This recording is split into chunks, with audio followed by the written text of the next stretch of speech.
समस्त को स्वागत कर नुआ भिडियो को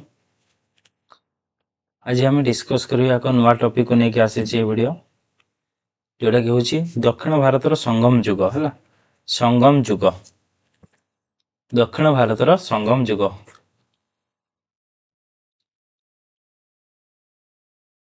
ये धर होची इंडिया मैप है इंडिया मैप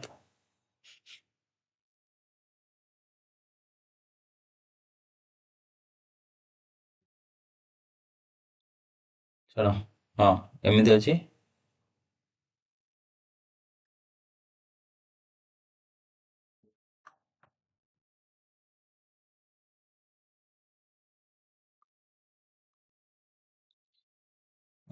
एठो गुजरात एमती इंडिया मैप अच्छे है मौर्य मैंने कौटी शासन करते पूरा नॉर्थ रे साउथ करते मौर्य मान परे यही जो अंचल कौन है ना छोट छोट डायनेस्टी मान उद्भव होता बा छोट छोट डायनेस्टी गढ़ी उठता से समय किए थे शक गोटे आड़े थे कुषाण गोटे आड़े थे आउ एठी रूल करते कि आंध्र रे सातवाहन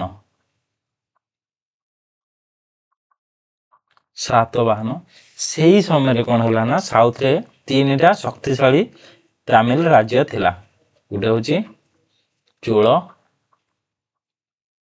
चेर आउ पांड्य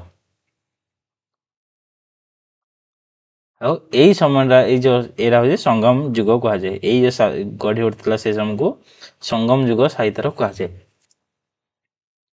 आम ता विषय डिस्कस करिया वीडियो रे दक्षिण भारतर संगम युग कहले कौन संगम युग प्राय 300 BCE रु 300 CE पर्यंत व्यापी थिला केबे 300 BC रु 300 CE पर्यंत व्यापी थिला एवं एहा परवर्ती मौर्य भारतर राजनैतिक परिदृश्य को गढ़ी तोलिबारे गुरुत्वपूर्ण भूमिका निए यही जुगरे दक्षिण भारतर तमिल राज्य गुड़िक उन्नति होता आउ यही जो संगम जुगरे कौन होता ना दक्षिण भारतर तमिल राज्य गुड़िकर उन्नति होता कौ राज्य था चोल चेर पांड्य है उत्तर भारत में जितेबाला मौर्य साम्राज्यर पतन घटुला से दक्षिण में चोल चेर और पांड्य भली स्थानीय वंश गुड़िक उदय होता जिते मौर्य साम्राज्य नॉर्थ रे पतन घटुला से समय चोल चेर आउ पांड्य भली स्थानीय राजवंश गुड़िक उदय है आविर्भाव होता संगम साहित्य समयर सामाजिक सांस्कृतिक और राजनैतिक जीवनर एक स्पर्श चित्र देता है संगम साहित्य कौन है ना यही सब विषय इनफॉरमेशन प्रोवाइड करुच्ची राजनैतिक सांस्कृतिक एवं सामाजिक उपरे है यार जना पड़े किपरि दक्षिण राज्य गुड़िक उत्तर भारतर मौर्य और परवर्ती शक्ति गुड़िक सहित संपर्क रखी निजस्व परिचय गढ़ी उठता आउ यही जो संगम साहित्य कौन मिलूँ यही राज्य गुड़िक इनफॉरमेशन मिलूँ संगम युगर गुरुत्व यही रही जे यह एक स्थानीय राजनैतिक व्यवस्थार उदय को प्रतिफलित करे एवं यही समय वाणिज्य और व्यवसाय विकास होता आउ वाणिज्य व्यवसाय से समय विकास होता एवं आंचलिक शक्तिमान राज्य गुड़िकर उदय हो भारतर इतिहास में दीर्घकालीन प्रभाव पकाई थिला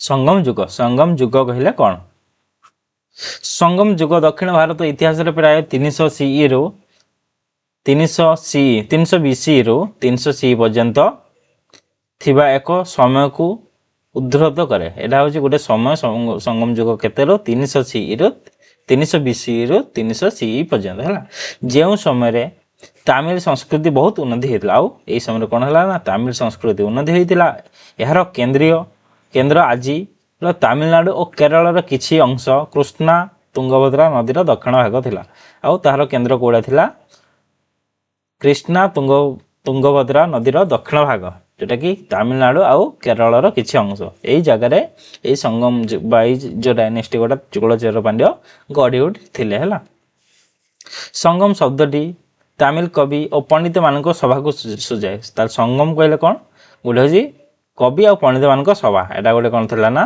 पंडित मानक सभा थिला जहाँ पांड्य राजा मानकर आश्रय मदुराई आयोजित होता आउ पांड्य राजा माने यहाँ कोडी माने तांको सहायता कोडी आयोजित होता मदुराई आयोजित होता यही सभा मानक बहु साहित्य रचना होता आउ ये सभा अनेक साहित्य रचना करते जेहेतु कवि आउ पंडित माने ये सभा को करते जहाँ को संगम साहित्य बोली कह जाए जहाँ रचना है से रचना को कौन कहगला संगम साहित्य कहगला। यही साहित्य दक्षिण भारतर प्राचीन समाज जीवन एक स्पष्ट चित्र प्रदान करे आउ यही संगम साहित्य साउथ इंडिया रो जो चूलचेर पांड्य डायनेस्टी थिला ताहार इनफॉरमेशन प्रदान करुछि। स्रोत बा मेजर सोर्सेस यार इनफॉरमेशन आम कौटू पाउछ संगम साहित्य सबुठारु गुरुत्वपूर्ण स्रोत अटे जहाँकि तमिल कवितार एक विशाल अंश अटे आउ संगम साहित्य तार इनफॉरमेशन प्रोवाइड करुछि। साहित्य रे तेलकप्याम इटु गोटाई पटुपाट्टौ एवं दुईटी महाकाव्य जोटा कि शिल्पाधिकरम एवं मणि मेघले अंतर्भुक्त यही सब कौन इनफॉरमेशन मिलुछि संगम जुगर इनफॉरमेशन मिलुछि। यह व्यतीत ग्रीक लेखक माने यथा मेगास्थेनिस स्ट्रबो एवं प्लिनी टॉलमी पश्चिम देश और दक्षिण भारत मध्य व्यापारिक संपर्क विषय उल्लेख कर आउ किए इनफॉरमेशन प्रोवाइड करुछि यही ग्रीक राइटर माने मध्य से चूलचेर पांड्य राजा मान विषय इनफॉरमेशन दौरान। अशोक शिलालेख मौर्य साम्राज्यर दक्षिण थिबा चेर चोल पांड्य राजा मानकर उल्लेख मिले आउ अशोक शिलालेख यार इनफॉरमेशन मिलुछि। कलिंगर खारवेल हाथीगुंफा शिलालेख तमिल राजा मान विषय उल्लेख अच्छी आउ खारवेल हाथीगुंफा इनस्क्रिप्शन यही राजा मान विषय उल्लेख मिलू अच्छी है। संगम जुगर राजनीतिक इतिहास political history of Sangam period तांको राजनीतिक इतिहास कौन थिला। मौर्य साम्राज्य पतन पर विभिन्न आंचलीय शक्तिमान उदय होता जहाँ मानक मध्य चेर चोल पांड्य दक्षिण भारत में प्रमुख राजवंश होता आउ मौर्य साम्राज्य पर यही जो तीन टा ये थिले कौन तो दक्षिण भारत में राजवंश उदय होते से मध्य किए किए थिले चोल चेर पांड्य अन्यतम थिले। चेर वंशर भूमिका ये चेर राजवंशर भूमिका कौन थिला। चेर वंश दक्षिण भारतर तमिल अंचल रे शासन करुथिला आउ ये कोडी शासन करुथिला चेर तमिल अंचल रे शासन करथिला साउथ इंडिया तमिल अंचल रे शासन करुथिला एक प्रमुख वंश थिला आउ यह एक प्रमुख वंश थिला।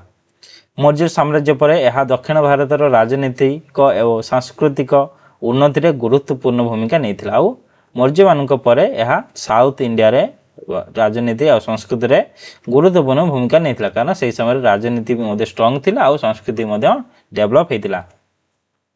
चेर माने केरल मध्य और उत्तर अंश एवं तमिलनाडु कोंगू अंचल को नियंत्रण करथिले आउ एई जे चेर माने कोन कले ना तमिलनाडु कोंगू अंचल को निज अधीन को आनी आस्थिले। चेर वंश इतिहास संगम जुगर आरंभ होता आउ चेर वंशर इतिहास संगम जुगर आरंभ होइछि माने संगम जुगर ही यह गढ़ी उठिला बोली कहा जाए एवं मौर्य परवर्ती समय रे यार राजनीतिक प्रभाव वृद्धि पाइथिला आउ मौर्यों पतन पर यार राजनीतिक प्रभाव वृद्धि पाइथिला। एही वंश दीर्घ समय धरी शक्तिशाली थिला आउ एही वंश अनेक दीर्घ केतेरो 300 सीई रे चले ना 300 सीई रे बीसी रे चले सीई पर्यंत केते वर्ष ये होची 300 वर्ष ये 300 600 वर्ष शासन करले हला से दीर्घ समय धरी शक्तिशाली हो रही एत वर्ष जेहेतु शासन करते बहुत शक्तिशाली रहिला बोली कहा जाए। यार प्रसिद्ध राजा मान मध्य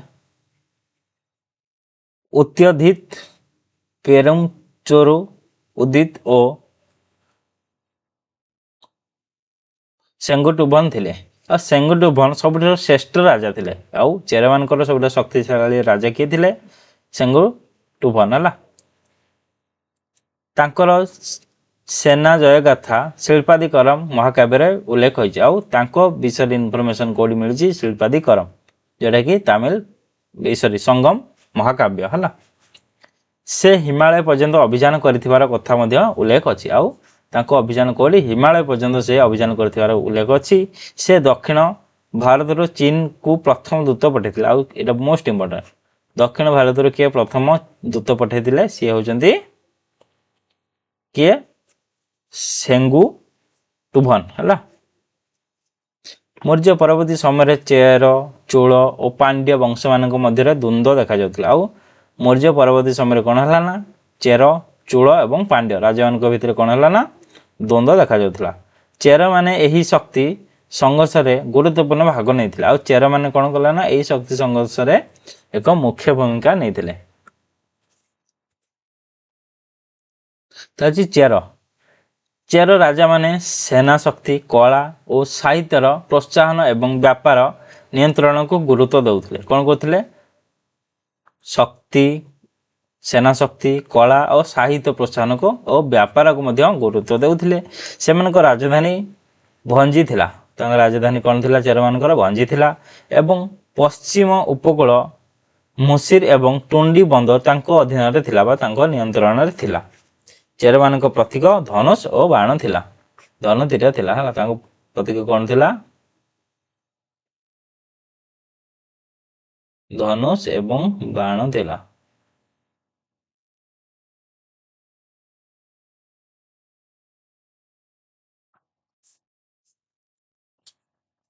आर्थिक और सांस्कृतिक अवदान ये चेर मानकर आर्थिक और संस्कृति को कौन अवदान थिला। चेर माने समुद्र व्यापार रे अत्यंत सक्रिय थिले।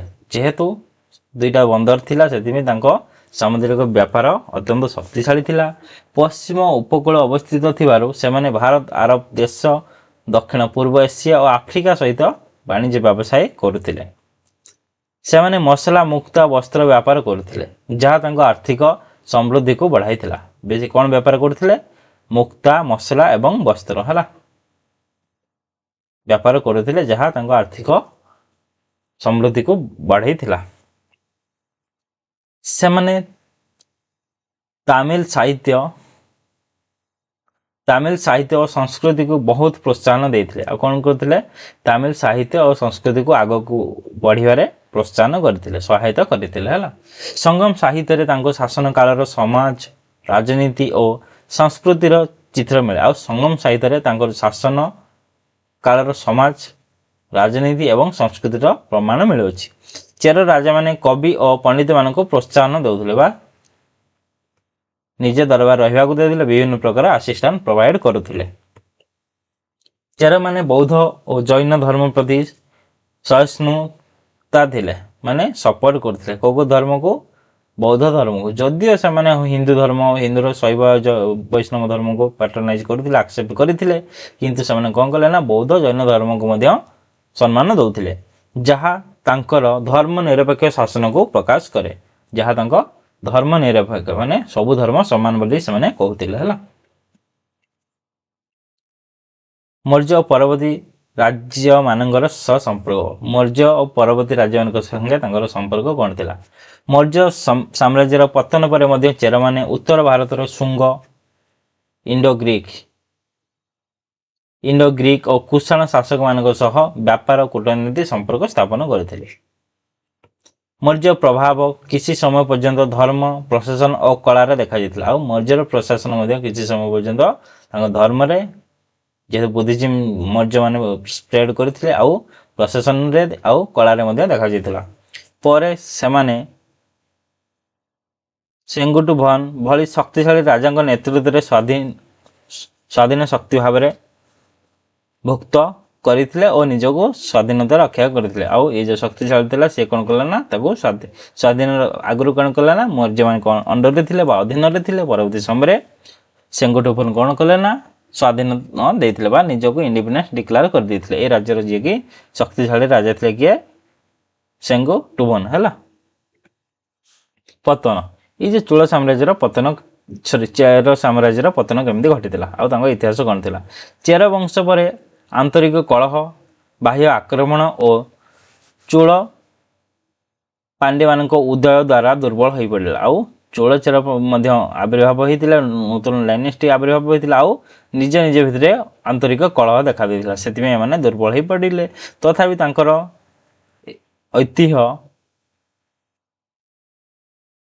ऐतिह्य दक्षिण भारतर राजनीति संस्कृति और व्यापार रे दीर्घ समय पर्यंत प्रभाव पकाइथिला।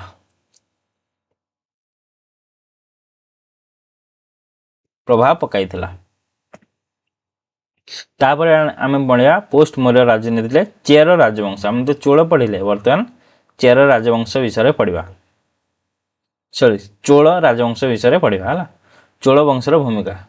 ଚୋଳ ବଂଶ ଯଦିଓ ପ୍ରାରମ୍ଭିକ ମଧ୍ୟଯୁଗୀୟ କାଳରେ ଅଧିକ ପ୍ରସିଦ୍ଧ ଲାଭ କରିଥିଲା, ତଥାପି ଏହାର ମୂଳ ଓ ପ୍ରାରମ୍ଭିକ ବିକାଶ ପୋଷ୍ଟ ମୌର୍ଯ୍ୟ ଯୁଗରେ ଦେଖିବାକୁ ମିଳେ। ଚୋଳ ରାଜବଂଶ ମଧ୍ୟ ସେହି ସମୟରେ ସଙ୍ଗମ କାଳରେ ଗଢ଼ି ଉଠିଥିଲା। ଆଉ ଗୋଟେ କେବେ ଚୋଳ ଗଢ଼ି ଉଠିଥିଲା? 8th ସେଞ୍ଚୁରୀରେ ହେଲା, ଯିଏକି ବିଜୟାଳୟ ଫାଉଣ୍ଡେଟ୍ କରିଥିଲେ। ଏଟା ଥିଲେ ସଙ୍ଗମ ଚୋଳ, ଆଉ ଗୋଟେ ପୁଣି ଆସିଲା 8th ସେଞ୍ଚୁରୀରେ ଦେଖା ଦେଇଥିଲା। ଏହି ସମୟ ମୌର୍ଯ୍ୟ ସାମ୍ରାଜ୍ୟ ପତନ ପରେ ଭାରତର ବିଭିନ୍ନ ଅଞ୍ଚଳରେ ସ୍ଥାନୀୟ ରାଜ୍ୟଗୁଡ଼ିକ ଉଦୟ ହୋଇଥିଲା। ଦକ୍ଷିଣ ଭାରତରେ ଚୋଳ, ଚେର, ପାଣ୍ଡ୍ୟ ବଂଶଗୁଡ଼ିକ ତାମିଲ କମ୍ ଅଞ୍ଚଳ ପ୍ରମୁଖ ଶକ୍ତି, ବେସିକାଲି ତାମିଲ ଅଞ୍ଚଳରେ ଏହି ରାଜ୍ୟଗୁଡ଼ିକ ଉଦୟ ହୋଇଥିଲା ହେଲା। ଚୋଳମାନଙ୍କ ଉଦୟ। ଚୋଳମାନେ କେମିତି, ଚୋଳ ଡାଇନେଷ୍ଟି କେମିତି ଆସିଥିଲା? ମୌର୍ଯ୍ୟ ସାମ୍ରାଜ୍ୟ ପତନ ପରେ ସ୍ଥାନୀୟ ଶକ୍ତିମାନେ ନିଜ ସ୍ୱାଧୀନତା ସ୍ଥାପନ କରିଥିଲେ। ଚୋଳମାନେ ପ୍ରଥମେ ଛୋଟ ମୁଖିଆ ରାଜ୍ୟ ଭାବେ ଥିଲେ। ପ୍ରଥମେ ସେମାନେ କ'ଣ କରୁଥିଲେ? ଛୋଟ ଛୋଟ ରାଜ୍ୟ ଭାବେ ବା ମୁଖିଆ ଭାବରେ ଥିଲେ, କିନ୍ତୁ କ୍ରମେ ସେମାନେ ଶକ୍ତିଶାଳୀ ହୋଇଯାଇଥିଲେ।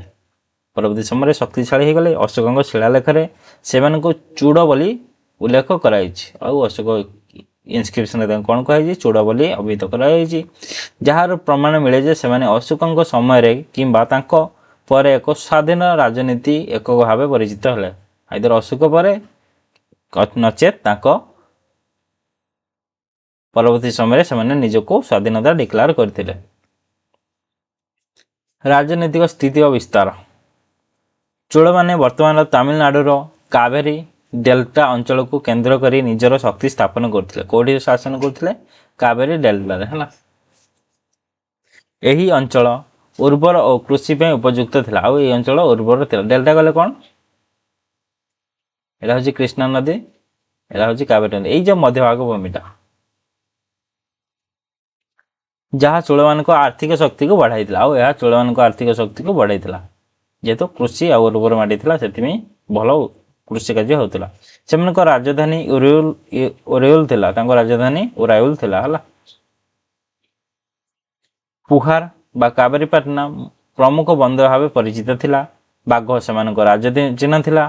ଚୋଳମାନେ ଚେର ଓ ପାଣ୍ଡ୍ୟମାନଙ୍କ ସହିତ ପ୍ରାୟ ସଂଘର୍ଷରେ ଲିପ୍ତ ଥିଲେ। ସବୁବେଳେ ଚେର ଆଉ ପାଣ୍ଡ୍ୟମାନଙ୍କ ସାଙ୍ଗେ ଝଗଡ଼ାରେ ଲିପ୍ତ ଥିଲେ, ଯାହା ଦକ୍ଷିଣ ଭାରତର ରାଜନୈତିକ ସୀମା ଓ ସ୍ୱାଧୀନତାକୁ ଗଢ଼ି ତୋଳିଥିଲା। କୋଉଥିପାଇଁ? ନିଜ ସାମ୍ରାଜ୍ୟକୁ ବୃଦ୍ଧି କରିବା ପାଇଁ ସେମାନେ ସବୁବେଳେ ଝଗଡ଼ାରେ ଲାଗି ରହୁଥିଲେ। ତା ହେଉଛି କଳିକାର ଚୋଳଙ୍କ ଅବଦାନ। କଳିକାର ଚୋଳ କ'ଣ ଥିଲେ? ଶକ୍ତିଶାଳୀ ରାଜା ଥିଲେ ହେଲା। ସଙ୍ଗମ ଯୁଗରେ କଳିକାର ଚୋଳ ଏକ ପ୍ରସିଦ୍ଧ ଓ ସଶକ୍ତ ଶାସକ ଥିଲେ। ସଙ୍ଗମ ସାହିତ୍ୟ, ବିଶେଷ କରି ପଟ୍ଟିନ ପାଲାଇ ତାଙ୍କ ଜୀବନର ଓ ସେନା ଜୟଗାଥାକୁ ବର୍ଣ୍ଣନା କରୁଛି। କୋଉଠୁ ମିଳୁଛି? ପଟ୍ଟିନ ପାଲାଇ। ୱେନି ଯୁଦ୍ଧରେ ସେ ଚେର, ପାଣ୍ଡ୍ୟ ଓ ଅନ୍ୟ ଛୋଟ ଶାସକଙ୍କୁ ପରାଜୟ କରିଥିଲେ। କୋଉ ଯୁଦ୍ଧ? ୱେନି ଯୁଦ୍ଧରେ ସେ ଚେର ଆଉ ପାଣ୍ଡ୍ୟ ଅନ୍ୟାନ୍ୟ ଛୋଟ ରାଜ୍ୟକୁ ସେମାନେ ପରାସ୍ତ କରିଥିଲେ। ଏହା ତାଙ୍କ ସମଗ୍ର ତାମିଲ ଅଞ୍ଚଳ ପ୍ରମୁଖ ଶାସକ କରିଥିଲେ, ଆଉ ସମଗ୍ର ଅଞ୍ଚଳରେ ସେ ଶାସନ କରିଥିଲେ। ସେ କୃଷି ଓ ସିଞ୍ଚାଇ ବ୍ୟବସ୍ଥାକୁ ଉନ୍ନତି କରିଥିଲେ। କୃଷିକୁ ମଧ୍ୟ ଉନ୍ନତି ହେବାରେ ମୁଖ୍ୟ ଭୂମିକା ଗ୍ରହଣ କରିଥିଲେ। କାବେରୀ ନଦୀ ପାର୍ଶ୍ୱରେ ବନ୍ଧ ନିର୍ମାଣ କରିଥିଲେ, ଆଉ କାବେରୀ ନଦୀ ପାର୍ଶ୍ୱରେ କ'ଣ କଲା? ବନ୍ଧ ନିର୍ମାଣ କରିଥିଲା। ତାଙ୍କ ଶାସନରେ ବ୍ୟାପାର ଓ ବାଣିଜ୍ୟ ବହୁ ବିକଶିତ ହୋଇଥିଲା। କ'ଣ ଘଟିଥିଲା? ବ୍ୟାପାର ଆଉ ବାଣିଜ୍ୟ ବିକଶିତ ହୋଇଥିଲା। ପ୍ରଶାସନ ଓ ଶାସନ ବ୍ୟବସ୍ଥା। ତାଙ୍କର ପ୍ରଶାସନିକ ବ୍ୟବସ୍ଥା କ'ଣ ଥିଲା ଆଉ ଶାସନ ବ୍ୟବସ୍ଥା କ'ଣ ଥିଲା? କାହାର? ଚୋଳମାନଙ୍କର। ଚୋଳମାନଙ୍କର ପ୍ରଶାସନ ଭବିଷ୍ୟତରେ ଏକ ସୁସଂଗଠିତ ଶାସନ ପ୍ରଣାଳୀର ଭିତ୍ତି ସୃଷ୍ଟି କରିଥିଲା। ଗ୍ରାମ ସ୍ତରରେ ସ୍ୱୟଂ ଶାସନ ବ୍ୟବସ୍ଥା ଥିଲା, ଆଉ ଗ୍ରାମରେ ସେମାନେ କ'ଣ କରୁଥିଲେ? ନିଜକୁ ନିଜ ଶାସନ କରୁଥିଲେ, ଯାହା ସେମାନଙ୍କୁ ପ୍ରଶାସନରେ ସହଭାଗୀ କରୁଥିଲେ, ଆଉ ପ୍ରଶାସନରେ ମଧ୍ୟ ସେମାନେ ତାଙ୍କୁ ସହାୟତା କରୁଥିଲେ। ମାନେ ଗ୍ରାମ ସ୍ତରରେ ସ୍ୱୟଂ ଶାସନ ବା ନିଜ ଲୋକ ଦ୍ୱାରା ଶାସନ କରୁଥିଲେ। ଜମିରୁ କର ସଂଗ୍ରହ ରାଜ୍ୟର ମୁଖ୍ୟ ଆୟ ଥିଲା, ଆଉ କର କ'ଣ ଥିଲା ନା ତାଙ୍କ ମୁଖ୍ୟ ଆୟ ଥିଲା। ସାହିତ୍ୟ ଓ ସଂସ୍କୃତିର ଅବଦାନ। ଚୋଳମାନେ ତାମିଲ ସଂସ୍କୃତି ଓ ସାହିତ୍ୟର ପ୍ରୋତ୍ସାହକ ଥିଲେ। ସଙ୍ଗମ ସାହିତ୍ୟ ଏହି ସମୟର ସର୍ବପ୍ରମୁଖ ଉତ୍ସ, ଯାହା ଏହି ଯୁଗର ସାମାଜିକ, ରାଜନୈତିକ ଓ ଆର୍ଥିକ ଜୀବନକୁ ଆଲୋଚିତ କରେ। ସେମାନେ କବିମାନଙ୍କୁ ପ୍ରୋତ୍ସାହନ ଦେଇଥିଲେ ଯାହା ତାମିଲ ଭାଷା ଓ ପରିଚୟକୁ ସୁଦୃଢ଼ କରିଥିଲା। ବ୍ୟାପାର ଓ ଅର୍ଥନୀତି। ଚୋଳମାନେ ସମୁଦ୍ର ବ୍ୟାପାରରେ ଆଗ୍ରଗାମୀ ଥିଲେ। ମାନେ ଜୋରଜାର ସେମାନେ କ'ଣ କରୁଥିଲେ ନା ବେପାର କରୁଥିଲେ। ପୂର୍ବ ଉପକୂଳରେ ଅବସ୍ଥିତ ହେବାରୁ ସେମାନେ ଦକ୍ଷିଣ ପୂର୍ବ ଏସିଆ ଓ ରୋମାନ ସାମ୍ରାଜ୍ୟ ସହ ବ୍ୟାପାର କରୁଥିଲେ। କାହା ସାଙ୍ଗେ? ରୋମାନ ଆଉ ଦକ୍ଷିଣ ପୂର୍ବ ଏସିଆ ସାଙ୍ଗେ ବ୍ୟାପାର କରୁଥିଲେ ହେଲା। ତାମିଲନାଡୁରେ ମିଳିଥିବା ରୋମାନ ମୁଦ୍ରା ଏହାର ପ୍ରମାଣ ଦିଏ। ଯେହେତୁ ମୁଦ୍ରା ମିଳିଛି ତାମିଲନାଡୁରେ, କୁହାଯାଉଛି ଚୋଳମାନେ ବାଣିଜ୍ୟ ଷ୍ଟ୍ରଙ୍ଗ ଥିଲା ଏବଂ ରୋମାନ ସାଙ୍ଗେ ବ୍ୟାପାର କରୁଥିଲେ। ପୁହାର ବନ୍ଦର ମୋଷ୍ଟ ଇମ୍ପୋର୍ଟାଣ୍ଟ। ପୁହାର ବନ୍ଦର ସହର ବ୍ୟାପାରର ଏକ ମୁଖ୍ୟ କେନ୍ଦ୍ର ଥିଲା। ପୁହାରର ସେମାନେ ବାଣିଜ୍ୟ ବ୍ୟବସାୟ କରୁଥିଲେ। ବ୍ୟାପାର ଓ କୃଷି ବିକାଶ ଚୋଳମାନଙ୍କୁ ଆର୍ଥିକ ଭାବେ ସମୃଦ୍ଧ କରିଥିଲା। ଆଉ ବ୍ୟାପାର ଆଉ କୃଷି ତାଙ୍କ ଅର୍ଥନୀତିକୁ ସମୃଦ୍ଧ କରିଥିଲା ବା ଶକ୍ତିଶାଳୀ କରିଥିଲା। ଏଭଳିଆ ପରବର୍ତ୍ତୀ ମୌର୍ଯ୍ୟରେ କୌମାନଙ୍କ ପାଣ୍ଡ୍ୟ ବଂଶର ଭୂମିକା। ଏଇ ଯୋଉ ଦିଟା ପଢିଦେଲେ ଆମେ କ'ଣ ପଢିଲେ? ଗୋଟେ ହଉଛି ଚୋଳ, ଗୋଟେ ହଉଛି ଚେର। ଏବେ ପଢିବା ପାଣ୍ଡ୍ୟ। ପାଣ୍ଡ୍ୟମାନଙ୍କ ଭୂମିକା କ'ଣ ଥିଲା? ପାଣ୍ଡ୍ୟ ବଂଶ ଦକ୍ଷିଣ ଭାରତର ପ୍ରାଚୀନ ତିନି ତାମିଲ ବଂଶ ମାନଙ୍କ ମଧ୍ୟରୁ ଗୋଟିଏ। ଆମେ ଯୋଉ ପଢିଲେ କ'ଣ? ଚୋଳ, ଚେର ଭିତରୁ ଆଉ ପାଣ୍ଡ୍ୟ ତିନିଟା ପଢିଲେ। ସେମାନଙ୍କ ଭିତରୁ ଇଏ ଗୋଟିଏ ହେଲା, ଯାହା ପୋଷ୍ଟ ମୌର୍ଯ୍ୟ ଯୁଗରେ ବିଶେଷ ଭୂମିକା ନିଭାଇଥିଲା। ଆଉ ପୋଷ୍ଟ ମୌର୍ଯ୍ୟ ଯୁଗରେ ଏହା ଅନେକ ଭୂମିକା ନିଭାଇଥିଲା। ମୌର୍ଯ୍ୟ ସାମ୍ରାଜ୍ୟର ପତନ ପରେ ଭାରତରେ କେନ୍ଦ୍ରୀୟ ଶକ୍ତି କ୍ଷୀଣ ହୋଇ ଆଞ୍ଚଳିକ ରାଜାମାନେ ଉଦୟ ହୋଇଥିଲେ। ଆଉ କୌଣସି ଶକ୍ତିଶାଳୀ ଯେହେତୁ ଡାଇନେଷ୍ଟି ନଥିଲା ବା ସାମ୍ରାଜ୍ୟ ନଥିଲା, ସେମାନେ କ'ଣ କଲେ ନା ଅନେକ ଅଞ୍ଚଳୀୟ ରାଜ୍ୟ ବା ଛୋଟ ଛୋଟ ରାଜ୍ୟ ଉଦୟ ହୋଇଥିଲା। ଏହି ପରିପ୍ରେକ୍ଷୀରେ ପାଣ୍ଡ୍ୟ ବଂଶ ମଦୁରାଇକୁ ରାଜଧାନୀ କରି ଦକ୍ଷିଣ ଭାରତରେ ଏକ ପ୍ରଭାବଶାଳୀ ଶକ୍ତି ଭାବେ ଉଦୟ ହେଲା। କୋଉଠି ତାଙ୍କ କ୍ୟାପିଟାଲ ଥିଲା? ମଦୁରାଇ ହେଲା। ମୋଷ୍ଟ ଇମ୍ପୋର୍ଟାଣ୍ଟ ହେଲା।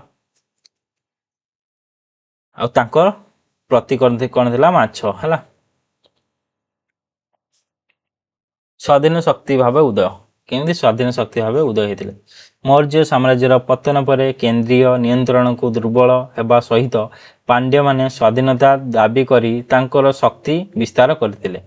ସେମାନେ ଆଧୁନିକ ତାମିଲନାଡୁର ବିଭିନ୍ନ ଅଞ୍ଚଳକୁ ନିୟନ୍ତ୍ରଣ କରି ଦକ୍ଷିଣ ଭାରତର ରାଜନୀତିରେ ମୁଖ୍ୟ ଭୂମିକା ଗ୍ରହଣ କରିଥିଲେ। ଆଞ୍ଚଳୀୟ ପ୍ରତିଦ୍ୱନ୍ଦ୍ୱିତା ଓ ମିତ୍ରତା। ପାଣ୍ଡ୍ୟମାନେ ଚୋଳ, ଚେର ବଂଶ ସହିତ ନିରନ୍ତର ସଂଘର୍ଷ ଓ ପ୍ରତିସ୍ପର୍ଦ୍ଧାରେ ଲିପ୍ତ ଥିଲେ। ଏହି ତିନି ବଂଶର ମଧ୍ୟରେ ଥିବା ପ୍ରତିଦ୍ୱନ୍ଦ୍ୱିତା ଦକ୍ଷିଣ ଭାରତର ରାଜନୀତିକ ସୀମା ଥିଲା। ଉତ୍ତର ଭାରତୀୟ ଶକ୍ତି ସହିତ ସମ୍ପର୍କ। ତାଙ୍କ ଉତ୍ତର ଭାରତୀୟ ସାଙ୍ଗେ ସମ୍ପର୍କ କ'ଣ ଥିଲା? ପାଣ୍ଡ୍ୟମାନେ ଉତ୍ତର ଭାରତର ରାଜ୍ୟମାନଙ୍କ ସହିତ ରାଜନୈତିକ ଓ ବ୍ୟାପାରିକ ସମ୍ପର୍କ ରଖୁଥିଲେ। ସେମାନେ ବିଦେଶୀ ଦେଶମାନଙ୍କ ସହିତ ମଧ୍ୟ ସମୁଦ୍ର ବ୍ୟାପାର ମାଧ୍ୟମରେ ଯୋଗାଯୋଗ କରୁଥିଲେ। ଉତ୍ତର ଭାରତରେ ରାଜନୈତିକ ଖଣ୍ଡୀକରଣ ସମୟରେ ସେମାନଙ୍କର ଭୂମିକା ଦକ୍ଷିଣରେ ସ୍ଥିରତା ରକ୍ଷା କରିବାର ଗୁରୁତ୍ୱ ଦେଉଥିଲା। ତ ଉତ୍ତର ଆକ୍ରମଣ ପ୍ରତିରୋଧ। ଉତ୍ତର ପଟ ଯେଉଁମାନେ ଆକ୍ରମଣ କରୁଥିଲେ ଛୋଟ ଛୋଟ ଡାଇନେଷ୍ଟି ଥିଲେ। କିଏ ଥିଲେ? ଶକ, ସାତବାହନ ଆଉ ପଲ୍ଲବ। ଶକ୍ତିମାନଙ୍କ ବିସ୍ତାରକୁ ବାଧା ଦେଇଥିଲା। ସେମାନଙ୍କ ସାମରିକ ଶକ୍ତି ଓ ଭୌଗୋଳିକ ସ୍ଥିତି ଦକ୍ଷିଣ ଭାଗକୁ ଉତ୍ତର ଶାସନରୁ ସୁରକ୍ଷିତ କରିଥିଲା। ଯେହେତୁ ତାଙ୍କ ହେଉଛି ଭୌଗୋଳିକ ସ୍ଥିତି ବା ଜିଓଗ୍ରାଫିକ ଲୋକେସନ ଭଲ ଭାବରେ ଥିଲା, ପାହାଡ଼ ବିନ୍ଧ୍ୟ ପର୍ବତ ଥିଲା ଓ ନର୍ଥରେ, ତେଣୁକରି ସାମରିକ ଶକ୍ତି ଥିଲା। ଏଇ ସବୁ ଦୃଷ୍ଟିରେ ସେମାନେ କ'ଣ କଲେ ନା ତାଙ୍କୁ ଅପୋଜ କରିପାରୁଥିଲେ। ତାମିଲ ସଂସ୍କୃତି ଓ ସାହିତ୍ୟର ପ୍ରୋତ୍ସାହନ। ତାଙ୍କ ଯୋଗଦାନ କ'ଣ ଥିଲା? ପୋଷ୍ଟ ମୌର୍ଯ୍ୟ ଯୁଗରେ ସଙ୍ଗମ ସାହିତ୍ୟର ବିକାଶ ହୋଇଥିଲା, ଯେଉଁଥିରେ କି ପାଣ୍ଡ୍ୟ ରାଜାମାନେ ବଡ଼ ପ୍ରୋତ୍ସାହନ ଦେଇଥିଲେ। କାରଣ ସେମାନେ ହିଁ କ'ଣ କରୁଥିଲେ? କବି ଓ ପଣ୍ଡିତମାନଙ୍କୁ ଏକତ୍ରିତ କରି ତାମିଲ ସଂସ୍କୃତିକୁ ସମୃଦ୍ଧ କରିଥିଲେ। ସାମୁଦ୍ରିକ ବ୍ୟାପାର, ଆର୍ଥିକ ଶକ୍ତି। ପାଣ୍ଡ୍ୟମାନେ ଗ୍ରୀକ୍, ରୋମ दक्षिण पूर्व एशिया सहित व्यापार प्रसिद्ध थिले। कोरकाई मदुराई भली बंदर सहर मुख्य व्यापार केन्द्र थिला। मुक्ता मसला वस्त्र रप्तानी द्वारा से अर्थनीति बहुत शक्तिशाली थिला। बेसिकली देखिए जब साउथ रो तीन सारा राजवंश मुक्ता मसला एवं वस्त्र रप्तानी करुथिले। धर्म धार्मिक सहिष्णुता कौन धर्म थिला? पांड्य माने हिंदू धर्म विशेषतः शैव और वैष्णव धर्म को प्रोत्साहन देथिले। सही समय बौद्ध धर्म जैन धर्म मध्य सम्मान देथिले। आउ केवल से हिंदू धर्म को ग्रहण करिथिबा सत्वे वैष्णव एवं शैव बौद्ध एवं जैन धर्म को कौन कला सम्मान मध्य प्रदान करथिले। जोरा कि कहा जाय धर्म सहिष्णुता है। यह धार्मिक समन्वय और सांस्कृतिक समृद्धि को बढ़ाई आउ जहाँफल धार्मिक और सांस्कृतिक एटा बढ़ाई संगम पालन व्यवस्था व शासन व्यवस्था है। शासन व्यवस्था संगम युग वंशानुक्रमिक राजतंत्र चलता। राजा माने शासन करुथिले। प्रत्येक वंशर गोटे प्रतीक थिला। जे चोल मानकर बाघ थिला, पांड्य मानकर माछ थिला एवं चेर मानकर धनुष आउ तीर थिला। राजा को 5 प्रकार परामर्श देवा साहाय्य करथिले। के मंत्री 1, पुरोहित 2, दूत 3, सेनापति 4 एवं गुप्तचर 5। सेना व्यवस्था भल भाव गठित थिला आउ भल भाव सिस्टम वाइज सेना गुड़ा को गठित कराइथिला। राजस्व मुख्य उत्स जमी कर थिला और व्यापार शुल्क थिला। युद्धर मिलुवा लुट मध्य राजकोष पूरण करुथिला। आउ से लुट करके जो आणुथिले अन्य राज्य को कैप्चर करला परे ताहा मध्य राजकोषर मुख्य आय थिला हला। सड़क और रास्ता मान को सुरक्षा दिया जाउतला। आउ सड़क और रास्ता गुडी को मध्य सुरक्षा प्रदान करा जाउतला। कारण अनेक ट्रेड जेहेतु होउथिला सड़क और रास्ता गुडी को सुरक्षा दिया जाउतला। संगम समाज समाज केमिति थिला? समाज रे 4 प्रकार वर्ग थिला। राजा, पुरोहित, व्यापार, कृषक एमिति 4टा भाग रे विभक्त थिला। तथा थोड़ा, इरुला, नागा एवं बेड्र माने भली प्राचीन जाति माने मध्य बसवास करुथिले। एथिला संगम एज।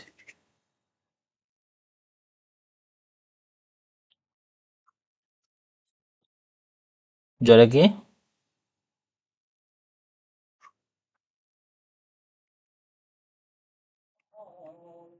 पोस्ट मरिया पॉलिटिक्स बेसिकली एटा को छुआ मानकर पई इलेक्टिव छुआ जो माने होचंदी वर्तमान होचंदी 4th सेम हला। ई क्लासटा बेसिकली तांको पई अन्य माने पढि परिए इन्फॉर्मेशन भलो अछि किंतु तांकर डायरेक्ट क्वेश्चन 4th सेम रे आसीबो। संगम, सातवाहन आउ कुषाण।